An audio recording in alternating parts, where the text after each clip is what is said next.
Viral ngayon sa social media, malaking transformation o pagbabagong anyo ng isang lalaki.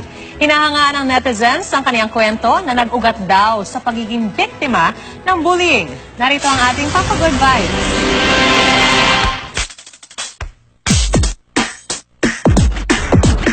Ang kasabihan try until you succeed, pinatunayan ng bonggang-bongga ni Dave Villanueva. Viral siya sa social media. Paano ba naman matindi ang transformation ni Kuya? From these looks hanggang sa maging... Pero ang transformation ng 23-year-old na si Dave may pinaghuhugutan pala. Before po nag-start ako magtrabaho, nagtinda po muna ako sa palengke. Doon po nag-umpisa yung mga pambubuli. Ang hirap sa pakiramdam na lagi ka na lang binubuli sa school, sa work. Iba yung tingin ng tao sa'yo. Todo kaya daw noon si Dave at hindi na inisip ang sarili dahil siya nagpapaaral sa kanyang mga kapatid.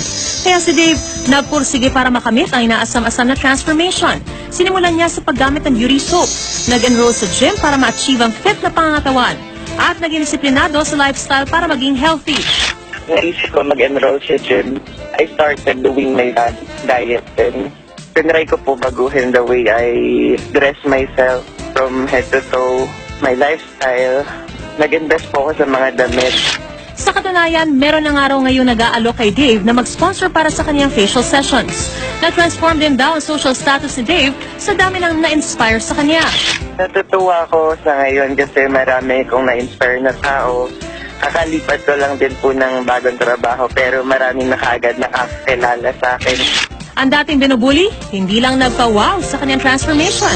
Marami ring na-inspire na netizens. Sa mga nabully, kung gusto mo ng pagbabago, umpisahan nyo sa sarili nyo. Umpisahan mong mahalin yung sarili nyo. And everything else will follow.